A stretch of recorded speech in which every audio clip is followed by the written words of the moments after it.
Welcome to the place where we learn about and learn from the leaders in our field who are powering creativity. I'm Aaron Dworkin, and this is Arts Engines.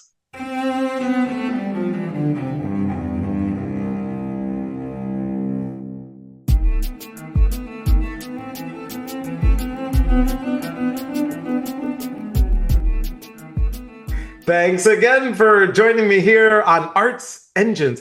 Today's guest is John Milbauer, who serves as Dean of DePaul University's School of Music. John, welcome to the show. Hi, Aaron. So happy to be here.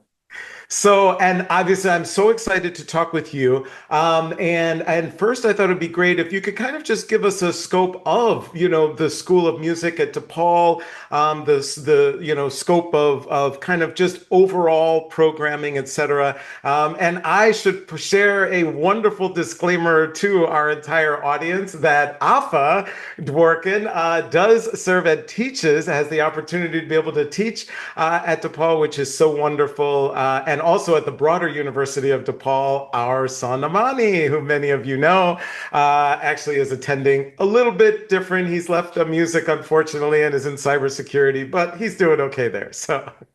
But John, it's just so exciting to talk to you, and yeah, wondering if you could kind of just share the scope and breadth of the school. Sure. At DePaul, we have 385 students in our music programs, bachelor's and master's, a mix of performance studies and musical studies. And the performance studies are classical and jazz, and the musical studies include music education, sound recording technology, performing arts management, a BA program as well. And we're leaning heavily into the excellence of all of these programs. The first ones we're focusing on are the ensemble experience for instrumental and vocal students, and performing arts management and sound recording technology. It's just a wonderful synergy of fields and of students in the school right now. Absolutely awesome. And of course, I've had that opportunity to see the extraordinary work that the school is doing and the amazing experience and preparation that all the students are getting. It really is amazing. And so one of the things, right, as you know, we love to focus the show on, kind of these administrative aspects and how we all approach leadership and these types of things. And I know a lot of us often look and think about, what do our students learn? What do they come away with from music school? And we even have information like from SNAP, the Strategic National Arts Alumni Project, and things like that.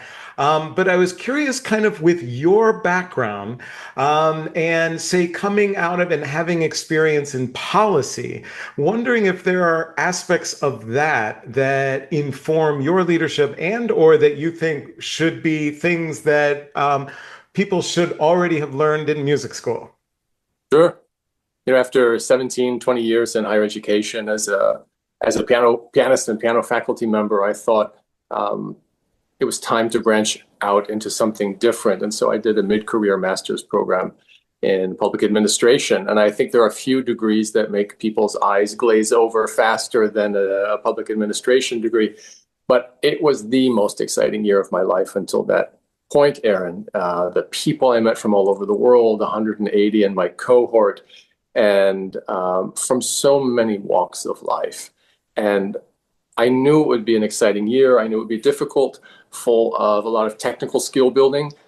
I was wonderfully surprised by things that I learned that I thought, I should have learned this in music school. I should have learned this in conservatory. And why did I not? Because it had such direct applications to what we do in the arts. And Awesome. I'll mention a few of Yes, them. I was just going to say it would be great if you could share a few. I'm sure our audience would love. So this was a COVID class. We graduated in June of 2020. So it was in March of 2020 when the world was turned upside down. And I was taking a class in business school. This was Harvard Business School, Arts and Cultural Entrepreneurship. And this was taught by the head marketing guru at HBS, and Henry McGee, who was just terrific leaders in the arts. And first I was surprised that they were talking about values creation, not value creation, in a business school. And they're talking about values creation. I think this is great. This is great. Then March happens and COVID hits. And before the class goes remote, I think it was the last in-person class, they said, we're going to change the format of the class and change the content. And we're going to talk about how arts and culture respond to crisis. And the classes and conversations that ensued were just astonishing, Aaron. Talking about after crisis, it's arts and culture that surface first. As a crisis is hitting, it's the last thing that people let go of. And it was true. The museum announced that they were closing at 4 p.m. that day, because of COVID. And we all went there at 3 o'clock. These are not artists. These are not musicians. It was like everybody on campus said, the museum's closing. We have to go there because this is the repository of our collective understanding and knowledge and culture. And that was wonderful. Then being reminded in business school of the importance of arts and culture after crisis. And I think, sure, in school, I learned about Ravel and the Tomb of Couperin, right, 1915 to 1917, with each movement dedicated to an acquaintance of Ravel's who was killed in World War I. Or Quartet for the End of Time, Messiaen. Or Nina Simone, Sunday in Savannah, 3 days after Martin Luther King Jr. is assassinated. And she says, I didn't know if any of you were going to come today, but we want to provide you some kind of something. And the whole class just resonated with me. And I thought, we can use this in the arts. What's our relationship to crisis and culture? So that was one. Another one, Amazing. In the School of Government, where classmates are measuring their impact, number of vaccines you deliver in Rwanda, number of infants who are lifted out of extreme poverty in Guatemala, big numbers. And the head of the leadership program says, resist the urge to quantify the good that you do in the world. Because if you turn on the lights behind one person's eyes, you change the world. And I thought, what? Why am I learning this in policy school? Why did I not learn this in music school there? And, think of, as deans, what do we have to do? We're quantifying all the time. What do we do as musicians? How many people came to my concert? How many likes did I get? How many shares? How many impressions? And there are times when we have to quantify what we do. But it's so important for us in the arts to remember there are things that can't be quantified. And those are the most important things in life. I learned that in policy school, Aaron. And then one more, and we can talk about any of these or all of them. Yeah. This was a class co-taught by Cornel West and Roberto Mangabeira-Unger, who's a political philosopher, economist. The class was titled The Conduct of Life in East and Western Philosophy. Not the meaning of life, but the conduct of life. And here they are presenting to undergraduates, graduates from all over the world. And the lives of these people and the work that they do is largely about constraints, whether it's absence of a port, lack of access to capital, corruption in government and the economy. And Roberto Unger says, but the real constraint is the absence of an idea. The most important constraint is the constraint of imagination. And I love that. And I thought, what does that mean for us in the arts? Are we still a crucible for imagination and creativity? How can we make sure that we retain that ability to be a crucible for creativity? How do we make sure, as people who have hands on their levers, you and I both, Aaron, in different ways, to make sure that our students are not learning something that is institutionalized, codified, too much focus on outcomes assessment where everyone ends up with the same, but nobody really ends up with something special if we're not careful. And so those are three things there. It's just like culture surfaces first after crisis. Don't quantify the work that you do in the world. And remember that the imaginative constraint is the biggest one. Right. That was life-changing.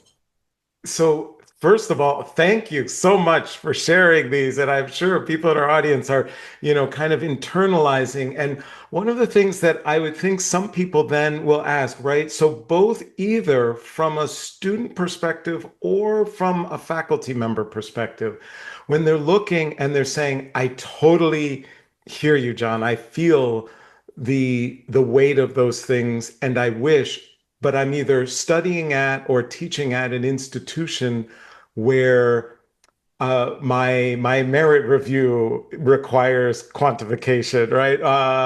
As opposed to qualification. My exams or my juries as a student, I feel that how can I better materialize what you're sharing? Any thoughts or ideas, either for students and or for faculty, on how they as an individual can help bring these ideals that you've shared?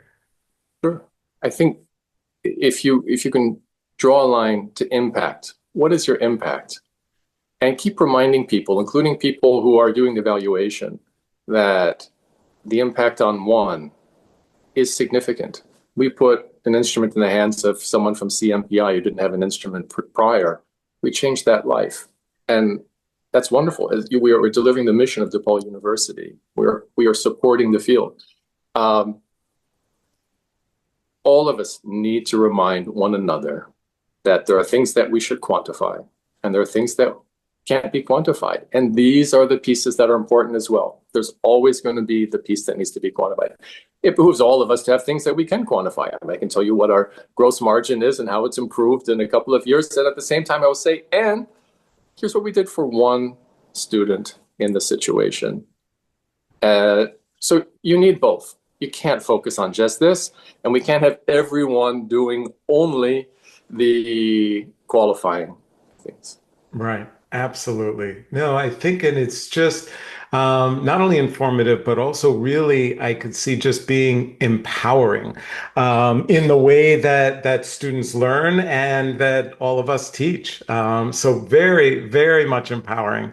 So I love to always ask this question. Unfortunately, we're almost out of time, but I love to ask this question of all my guests, which is, you're in this extraordinary role. Obviously, you have extraordinary faculty and students that you're able to engage with. So much joy. I can, it is very much emanates from you, the joy of the work and leadership that you have. But there must be some tougher days or days where it seems like a problem can't be solved or a challenge can't be overcome. Just curious, from your perspective, are there any mechanisms or things you do as a leader, as an administrative leader, that enable you to get past those toughest of times? Sure. One is that I try to play the piano every day. I'm a pianist. It's what I enjoy most. It's where I'm happiest. And if I can play the piano in the morning before the day arrives, the rest of the day goes better. That's one. Another is because our jobs are so busy with so much noise coming at us, I try to find places of quiet, whether that's jumping in the lake every day in the summer or going on long hikes and just trying to turn off the devices, tell people I'll be gone for a while, and that helps a ton. Wow. John Milbauer, you truly are one of the arts engines who is powering human creativity in our world. Thank you so much for everything that you're doing at DePaul. Thank you so much for everything you're doing for our field. And thanks so much for being on the show. Thank you, Aaron. Such a delight to be here.